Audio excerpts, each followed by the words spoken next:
Good evening, and welcome to the Gay Liberation Network on CAN TV. I'm Andy Thayer, and with me tonight is Bob Schwartz, also with the Gay Liberation Network. And we're going to be running down a number of topics tonight. Very briefly, we wanted to talk about what's going on with a controversy at the Smithsonian Institution, the Smithsonian the big museum in Washington, D.C., some information about the Salvation Army, and then we're going to spend most of our time talking about two big events in the past week's news, and that is Don't Ask, Don't Tell, as well as civil unions here in Illinois. But first, Bob, could you tell our viewers what's going on? What's the big controversy going on at the Smithsonian Museum right now? Well, briefly, there's an exhibit there called Hide, Seek, which was put together by a gay man who is also a man living with AIDS. And in one of the components of the exhibit, there was a depiction of ants crawling on a crucifix. Now, anyone who has eyes to see and ears to hear knows that religion has played a major role in the oppression of lesbian, gay, bisexual, and transgender people. And in any event, there are issues here of freedom of expression and freedom of artistic expression. And following threats by the Catholic League, which is a right-wing, far-right anti-gay outfit, anti-woman outfit, and the new presumed Speaker of the House, John Boehner, who threatened the Smithsonian with loss of federal funding. The curator of the exhibit removed the item that Boehner and the Catholic League were complaining about. He said it was removed because it was a distraction from the rest of the exhibit. Well, this is not acceptable, and people should... It was a rationalization. Well, it was a rationalization. You know, they caved into this right-wing pressure. It's not the first time that the Smithsonian has caved to pressure, and it's wrong for them to do this. I mean, the exhibit was privately funded. It's important to point that out, and was an expression of a man's experience with religion, with a gay man's expression or experience, and the exhibit should have gone on in its entirety. Yeah, and we're encouraging people to protest the Smithsonian. You've got information right up on your screen there. Please call them at the number on your screen there, or email them and say that this kind of censorship is not acceptable. You had various anti-gay outfits claiming that Christianity was being threatened, and the notion is laughable in this country, which is so overwhelmingly Christian, that Christianity is somehow under siege. That it's actually voices that are non-Christian that are typically much more under siege by people who proclaim themselves as Christians. So please contact the Smithsonian at the telephone number on your screen there, or email them at info@si.edu, please. Once again, the name of the exhibit is Hide/Seek. And I think it's important to protest this act of censorship on the part of the Smithsonian, because this attack on this exhibit could be the first round in a new wave of attacks in the culture war against gay expression in public places. Well, the Smithsonian is supported by all of our tax dollars, and certainly people of various views should be allowed to have their views heard at such a public institution. But the notion that gay voices should be purged from this is really quite reactionary and reeks of McCarthyism for an institution, once again, that's supported by all our tax dollars. Now, Bob, each year around this time we have this Salvation Army kettles coming out and people ringing bells in front of stores and so forth. But there is a very vicious anti-gay subtext to the Salvation Army. And I was wondering if you could tell our viewers briefly what's on with that, given that this is the time when all of us are presumably going to be encountering these Salvation Army red buckets. The Gay Liberation Network and others in the LGBT community in the past have launched public protests against the Salvation Army. The Salvation Army likes to present itself as an organization that's doing all of this good work, but at its heart, it is an evangelical church, and it is anti-gay to an extent that several years ago in San Francisco, it gave up contracts with the city because the city of San Francisco rightly demanded that the Salvation Army treat its gay employees fairly by extending the requirements of those doing business with the city of San Francisco domestic partner benefits and that kind of thing, and they refused to do it. And so this is an anti-gay evangelical church at its heart. So rather than contribute to the Salvation Army, there are many other organizations that are doing good work without the anti-gay bigotry. Yes, and for one, the Howard Brown Health Service here in Chicago, which has played a seminal role in terms of preventing STD transmission through education, through providing a place where people feel comfortable to go get tested if they identify as LGBT, rather than dealing with a perhaps straight physician who's not quite as friendly. And so really people can go shop at the Brown Elephant or other charities that don't discriminate against gay people. While we're on the subject of religion, I'd like to give people a quick heads up about Freedom to Marry Day 2011. That's Freedom to Marry Day 2011, coming up Sunday, February 13th, 2011 at 10:30 a.m. in front of Holy Name Cathedral, 735 North State Street. Please check that out. Mark your calendars. Over and over again, we've seen the leadership of the Catholic Church, particularly in this recent battle for civil unions, about which more a little bit later. The leadership of the Catholic Church and the personification of Cardinal George has been viciously anti-gay, fought every single attempt to gain rights for lesbian, gay, bisexual, and transgender people. And we need to take our opponents on and call out their bigotry. So please mark your calendars for Freedom to Marry Day 2011, 10:30 a.m. Sunday, February 13th at 735 North State Street. Now, Bob, we're going to spend the rest of our time here tonight talking about Don't Ask, Don't Tell. For those who are not familiar, there was a vote in the Senate yesterday for cloture to vote on a bill which included repeal of the anti-gay Don't Ask, Don't Tell. Now, for those who are familiar with the Gay Liberation Network, we are not a supporter of the American military. What the WikiLeaks cables have said about what the American military is doing around the world is no surprise to us. Nonetheless, just as there is equal employment rights for African Americans and other racial minorities within the American military, it's important that equal employment rights be extended to all institutions that are supported by public monies, at the very least, for LGBT people as well. So this vote that just came down, what's your take on it, Bob?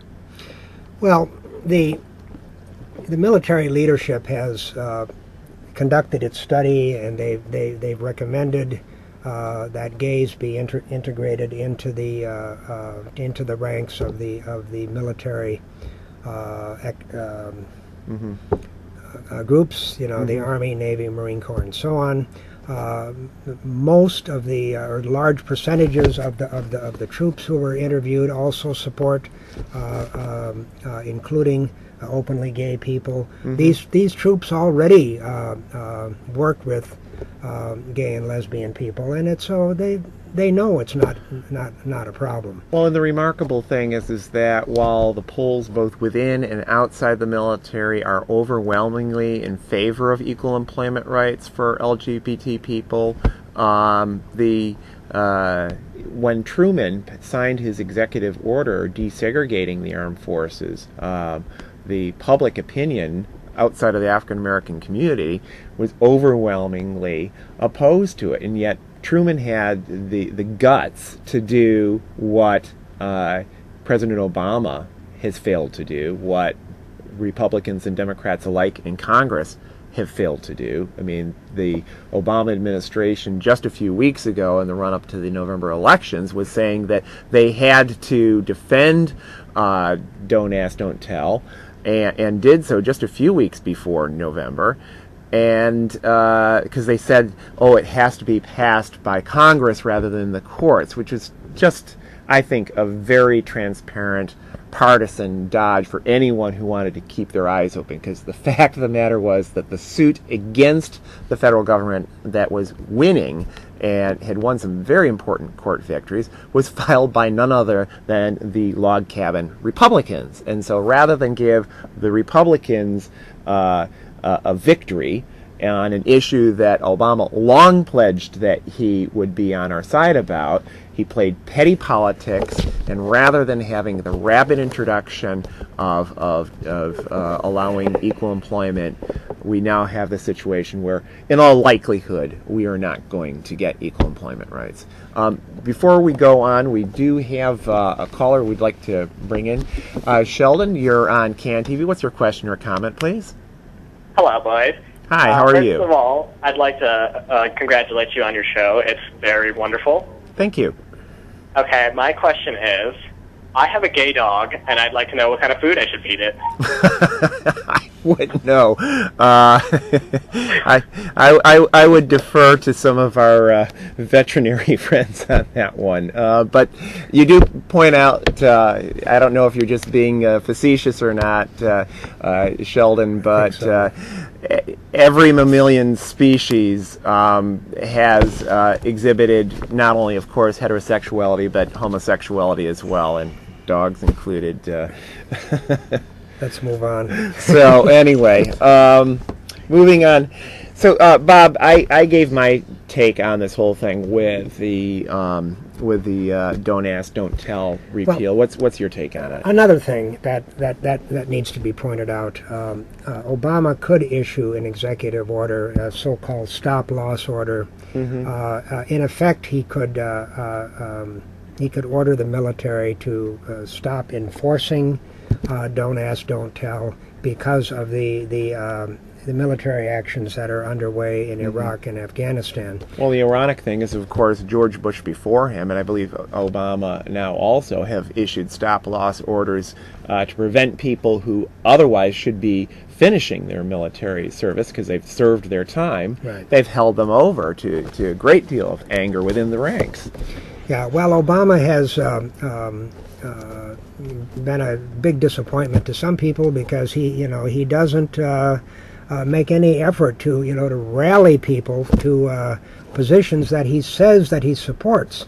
Now, whether he's ever been sincere about promoting gay rights is a kind of a question for another discussion. But I mean, there are things that he could do. He could order his attorney general to stop going into court to defend Don't Ask, Don't Tell, and as I mentioned, he could issue an executive order, in effect, making Don't Ask, Don't Tell a dead letter. Mm-hmm. But instead of that, he says, well, Congress should act. Now, Congress apparently is not going to act, so one could argue that the ball is back in his court. Well, and this has just been such a partisan football, and I think anyone who lines up behind either the Republicans or the Democrats is basically falling for it, because the Democrats have used us, the Republicans have attempted to use us, and the reality is it's been a bipartisan policy of Don't Ask, Don't Tell. It was introduced by none other than President Clinton and gay Congressman Barney Frank as a so-called compromise, which actually ended up purging far more lesbian, gay, bisexual, transgender people out of the military than under the previous anti-gay policy. It was an escalation of anti-gay policies that we had seen. Well, hopefully, just one final thing. Hopefully, if Congress does not act, and I think it's remote that it will, in the waning days of the lame duck session, the courts will then move to repeal. Or to declare Don't Ask, Don't Tell to be unconstitutional. A court has already done that, and the order's on hold, I think awaiting congressional action or inaction. And so I believe the next actor here will be the federal court. Yeah. Well, and what's outrageous about this is that they save it for the lame duck session. They've had 2 years, the administration's had 2 years to push this.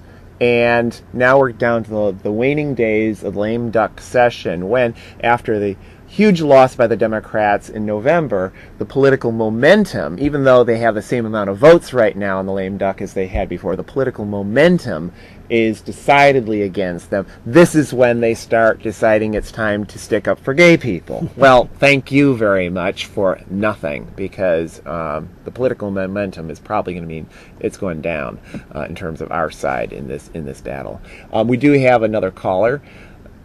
Marco, you're on CAN TV. What's your question or comment, please? I basically have a comment. I just would like to share with you, gentlemen, that I support you.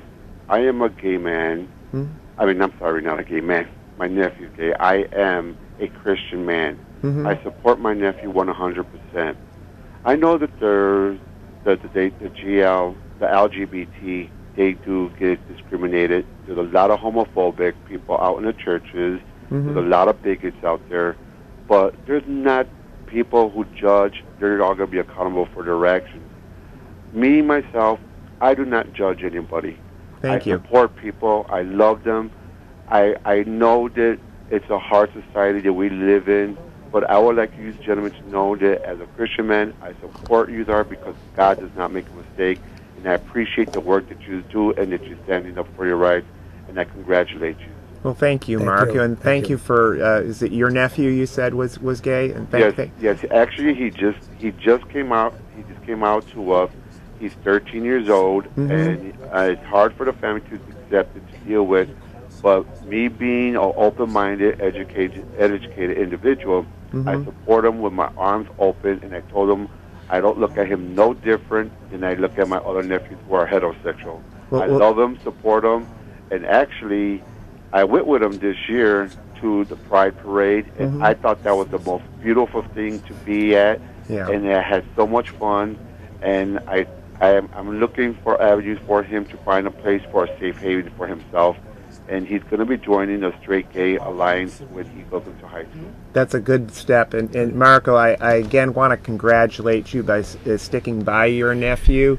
As you probably know, and many of our viewers know, there's been a rash of lesbian, gay, bisexual, transgendered youth suicides, and having elders such as yourself who are out of the closet about supporting LGBT people is important, because by your being first out of the box, you self-identify as someone that people like your nephew can talk to if the going is rough, if they're being hazed in school or whatever. So thank you for that very, very important step, Marco. It's important not just for LGBT people to be out of the closet for the youth, but it's equally important for pro-LGBT people who may not be LGBT themselves to be out of the closet to prevent this rash of youth suicide. So thank you very much on that. We don't have tons of time left in the show, but I'd like to devote our last 4 or 5 minutes here to discussion to the passage of the recent civil unions bill in Illinois. For those who are not aware, civil unions basically is marriage without the name in many respects, but it's once again, unfortunately, a separate but equal so-called institution for lesbian and gay people, rather than having us all in one pot in terms of, we all pay tax dollars. If they're going to issue marriage licenses to differently sexed couples, they should do the same thing for gay and lesbian folks. Well, and it falls short of equality. Absolutely. Mainly, in addition to what Andy said, the name is important, and the gold standard is marriage. And why is that the gold standard? Well, one of the reasons is because you access all the federal rights with marriage. That's right. With civil unions, like, you don't have access to your spouse's Social Security, right? For example. And there are any number of federal rights that over 1,300. Yeah, that are not accessed by civil unions. Civil unions, I wasn't against it. I didn't call my state representative and ask her to vote against it, but it's only a small step in the right direction. Right. Right. And marriage is the gold standard, and that's what gay and lesbian people have in Canada, in Spain, in the Netherlands, and a number of other countries, and that's what we should have here. Yeah, in even the in places States. like Massachusetts that have had marriage equality for many, many years now, because of the actions of the federal government, because of the failure of the Democratic Congress and President Obama to repeal the Defense of Marriage Act, same-sex couples who can legally get married, even places like Massachusetts, can't access these benefits. And again, this was not something that was cooked up by an evil cabal of Republicans, but actually the Defense of Marriage Act was signed into law by then President Clinton, and he actually went on right-wing so-called Christian radio stations to brag about the fact that he signed this anti-gay piece of legislation. So again, a bipartisan policy. We need to fight both parties in order to win full marriage equality. Civil unions, yes, important step forward, especially given the trajectory of things over the past few years. But I think it was on a statewide level an attempt by the Madigan Democrats to shore up their base after people are being, frankly, very pissed off at the Illinois State Democratic Party, considering how little they've done for people and how much of a mess they've made of the state budget. But before we close out our time here, just want to put in a few announcements. If you're interested in the Gay Liberation Network, we invite you to check out our meetings. We meet the first Wednesday of each month. The next meeting is, of course, going to be in January, on January 5th, at the Burger Park Cultural Center. We also encourage you to contact the Smithsonian Museum to protest their anti-gay censorship, supposedly motivated by Christianity. We know there are many pro-LGBT Christians out there, such as our caller Marco.